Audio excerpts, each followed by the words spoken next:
Welcome back to AAR's series on the marketing operating model. I'm Victoria Fox, CEO of AAR, and in this series we sit down with the CMOs reshaping how modern marketing works.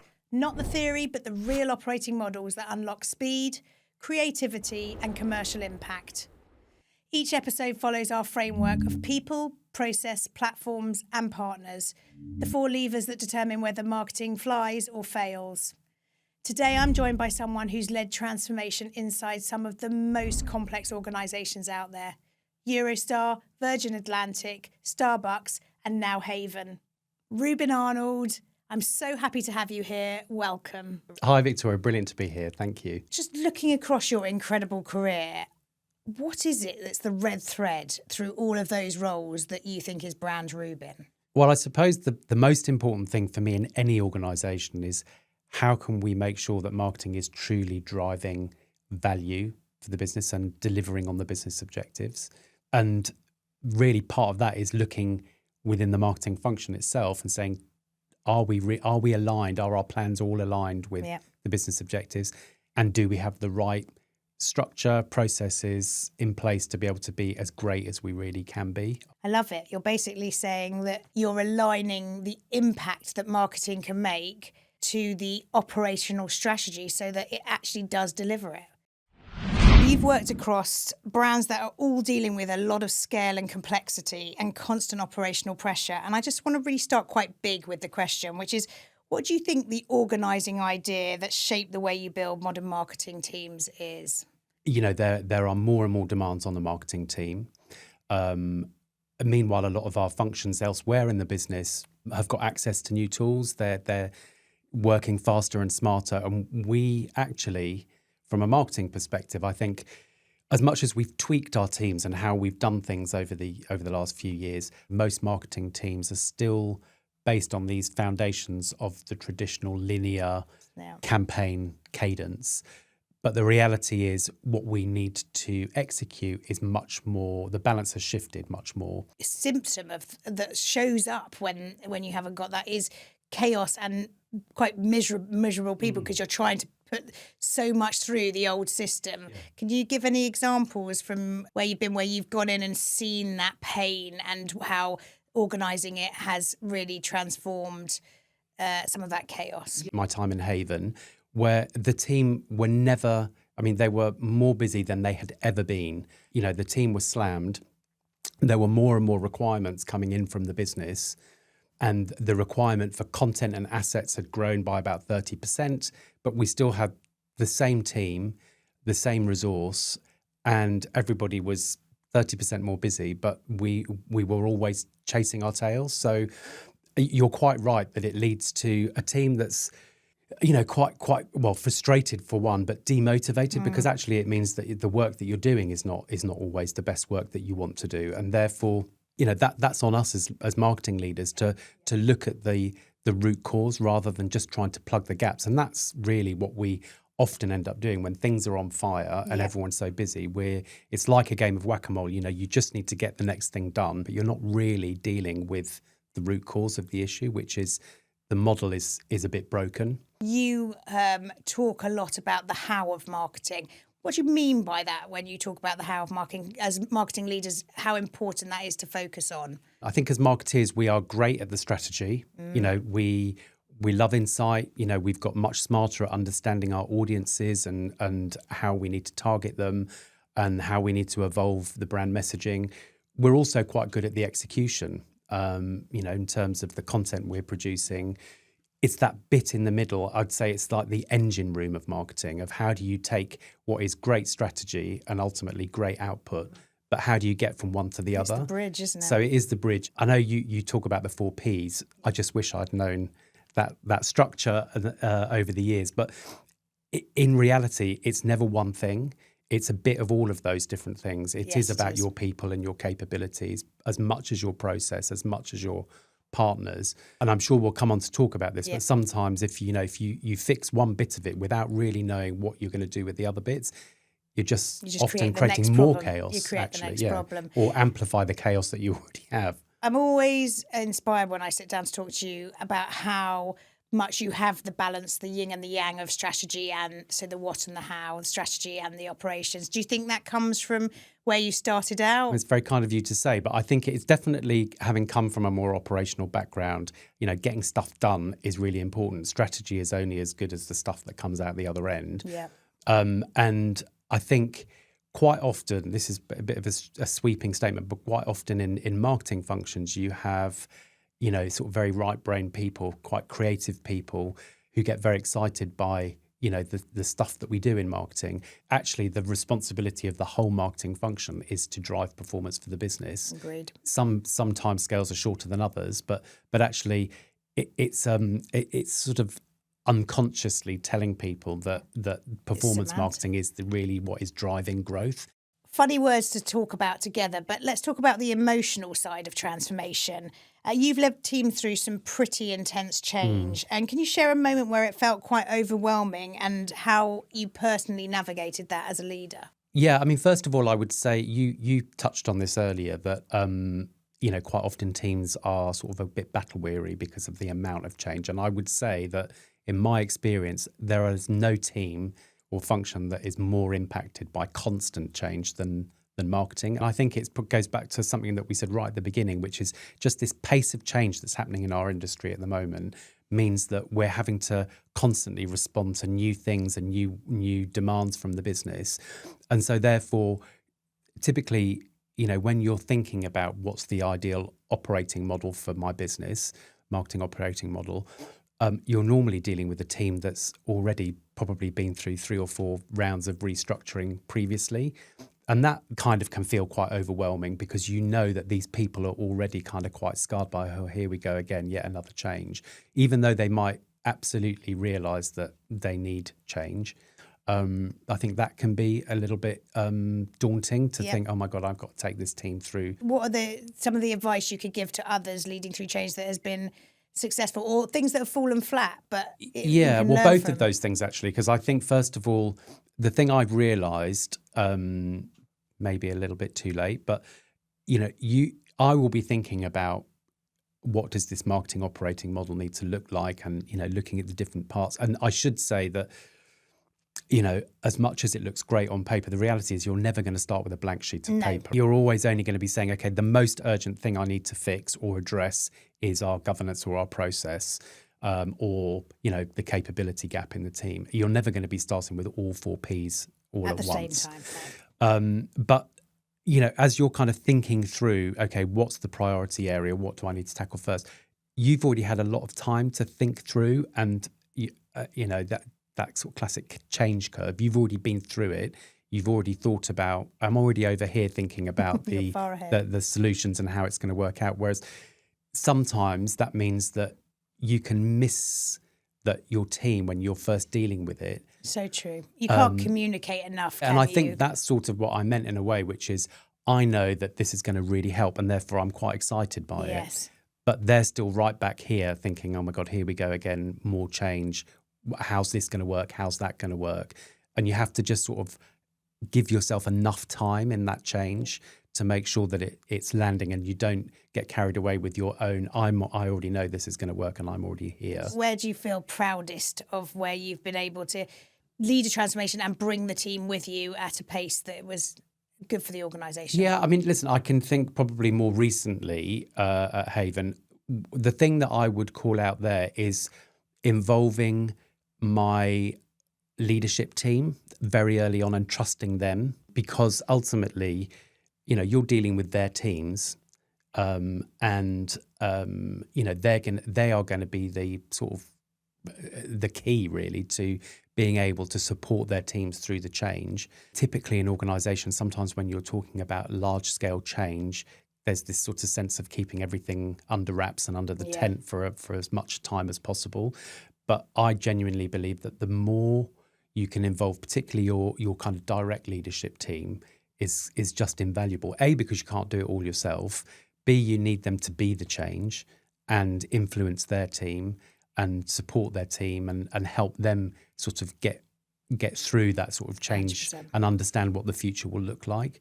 That's what we hear back from people who've worked for you, is you're a very inclusive leader. And how do you create that psychological safety in the teams that you lead? Well, first of all, I think it's being just very cognizant of what skills people have, and I think by that I mean sometimes we're expecting marketeers to be sort of a master of, sort of a jack of all trades, a master of none. And I don't think that creates a particularly psychologically safe environment if you're if we're underinvesting in their development or their tools, and yet we're expecting them to do so much more. And I have a particular sort of bugbear that I've seen happen, not just in marketing, but even in other functions, where the temptation is always to think, oh, well, we don't have the capability, so we're just going to need to replace it or get someone new in. Well, part of that's down to us, right? If we're not investing in capability, then you have to be able to upskill. The reality is most people are working really hard and want to do a great job, but they just sometimes need the support to be able to develop their skills. And the future marketeer, what do you think those skills are going to look like? Probably the one area I'd call out is stronger commercial acumen. And I think that's, regardless of what role you perform in marketing, whether you're a social media exec or whether you're a campaign manager or whether you're involved in marketing operations, really understanding what is this delivering for the business, and how can we talk about its effectiveness. I think in marketing we're quite guilty sometimes of fueling the perception that we can be a bit of like the dream factory or the colouring in department, and when we're in certain environments, particularly in the boardroom, we have to talk the language of the business, and being able to demonstrate the role, the vital role that marketing plays, how it's contributing to results. That's on us, actually. It's very tempting to sort of bemoan the fact that people look at us sometimes, or people don't quite value marketing in the right way. Well, that's our account. We're accountable for that, not the rest of the business. Okay, let's talk about partners, because they are a big part of the operating model and the mix. And also the theme of in-housing. I'm just really keen to understand, at Haven, you had a really rising demand in terms of marketing demand, but you had this falling headcount. How did you decide what to keep in-house and what to give to partners? There was probably about a 30% increase in the demand for content and assets from marketing, really because the business had invested a lot in getting better data, the shift into kind of more lower funnel activity, more greater personalization, all made absolute commercial sense. But the reality was our team was kind of still built on this traditional model on campaigns. I'd also say that the team that was in place, like a lot of businesses, was we had quite a large creative team who were producing and executing assets. The reality is that that model just wasn't fit to produce the level of output that was required for the business, and also at the speed and frequency that was required. And it wasn't just about bringing in new tools, because actually the more tools, if you just add more tools into an existing process, it's just going to automate the chaos even further. But also it sort of links to people as well, that team was quite frustrated. And what was the solution for you in that situation? Well, the solution there was, looking for the right partner. And in doing so, it was about what kind of agency partner could really help us with that need for agility. Yes. And by that's not just in terms of the capability of the people, but also the platforms that they bring in and the technology. And quite often, and in the past, I've made this mistake where you see a shiny bit of new martech and you think that's great, that's going to solve all our problems. But actually now, but given how much things are changing, working with an agency who specialise in that and who are at the forefront of that technology was the best solution. It's so important what you're saying, because there is this belief that the traffic is going all in-house. And actually we see 50% going in-house and 50% coming back out for exactly the reasons that you talk about. It is a business in its own right, and you have to decide. When we talk to clients, we ask them, what business are you in? The model that we had with Oliver was great because they are a bit of a hybrid in that they are an outsourced model, but they are embedded within your organisation. It's a bit of best of both worlds. So it's best of both worlds, but also you have access to this much bigger network of specific skills as and when you need them. Yeah, and there's a point here about efficiency, which is, in the short term on paper, it might look cheaper to bring things in-house. But your point about it doesn't stay static, you have to invest in the workflow and the DAM and the asset management system. Those are investments. And over time, you have to do the business case over a mid-term rather than just the immediate term for in-housing. Yeah, absolutely. And that's a really important point in terms of when you talk about outsourcing. Quite often the business straight away sort of wants to know, okay, well, how much cheaper is that? So being able to really position a much more holistic business case about this is what it's going to drive for the business rather than this is what it's going to cost to outsource this activity. It's about saying this is the requirement of the business, this is what it's going to deliver in terms of results, and this is what we will need. It's a cost of sale at the end of the day. 100%. And being able to position it kind of goes back to talking the language of the business. You need to position it as this marketing is this cost of sale, and this is what it costs to operate in this way. Yeah, and I think some of the language of the marketing operating model is giving marketeers the language to talk in the boardroom about something that needs a business case that's not so short term. Because your example is spot on. In the short term, it might cost more to outsource, but in the midterm, with all the things the business needs to achieve, it will amortize over time. And that's a great way of describing it because that's how it needs to be presented to the business. In the same way as you would present any other business case about how it's going to amortize over a period of time, you need to be able to demonstrate that in exactly the same way.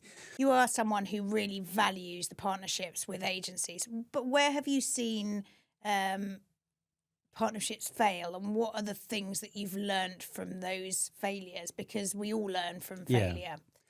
I mean, I won't mention any names, but I think where I have seen it fail a couple of times is when you think the answer is bringing in a new agency. You know, it's time to repitch the agency because we're not getting what we need from them. I can pretty much guarantee in almost 100% of cases it's because there's stuff that you need to sort out on your end. And it's anything from you're not being clear with your agencies about what you need. You're asking your agencies to work alongside the chaos that you've created because of your lack of process. Or equally, you're not helping your agencies understand the language of the business as well. That's the other thing, which is, you know, the agencies can only understand as much of your business as you're prepared to help them understand. And if you feel like, oh, I'm not getting what I need from my agency partners, it's because you need to be clearer with what it is you need. Yeah, you're a true partner in that sense. We see that all the time, is if you let an agency really partner you, they can hold a mirror up, but you have to see that it's a yin and a yang. Give me an example of where you have been able to really clearly define that marketing operations strategy and it's made a really big impact to the marketing results. Back at my time in Starbucks, which was a very complex business in terms of just the scale of the number of markets we were looking after, actually creating a dedicated resource or team that was solely focused on marketing operations was one of the biggest game changers in that business, because you know they weren't focused on, you know, how do we turn the campaign, how do we turn the strategy into a campaign, and what are the assets we need. They were purely looking at, right, this is my project plan, who needs to deliver what by when, who do I need to hand off those things to by when, and it was make the machine. It makes the machine move very smoothly. You're a big believer in AI, but you've also said that AI can just add to the chaos unless the foundations are right. What are the absolute non-negotiables for you before a business touches automation? The main one is, you know, don't just get distracted by the shiny new tool or toy. what is that one pain point or issue that you're trying to fix to go faster or to do things better. I love how excited you get about the opportunity of AI. I want to talk about how you infect that enthusiasm into your team. Well, I think there's a couple of things, actually. First of all, for some of the marketing generalists or sort of campaign manager type roles, helping them understand how much some of this automation, whatever we want to call it, will free up their time to do what they are really great at. Because the reality is in most marketing teams, a lot of your team are sort of bogged down in a lot of manual tasks, getting stuff out, onto the whatever channels. But the automation, the clever automation, but also the insight that it can give them as well should be really exciting for them, because it means it's freeing up their time to focus on the stuff that they do really well. We want marketing to be more of a value to the business further upstream. Yeah, so you're absolutely right. It's freeing them up to do the thinking and to do what they do well, but also to be armed with a lot more insight and information that can help them demonstrate the value of marketing rather than just being stuck in the doing. Yeah. So, Reuben, one piece of advice for every marketeer in 2026 about the operating model, what would it be? Well, I guess it's identify the bit that needs fixing the most, but don't do it in isolation. Think about it as part of a more holistic roadmap or plan. You're back on day one at Eurostar in marketing. What would you wish you'd known then? I just probably wish that I'd had some of this language around the marketing operating model that you guys talk about at AAR. Reuben, thank you so much. And thank you for watching ReModel Tales of Marketing Transformation. We'll see you in the next episode.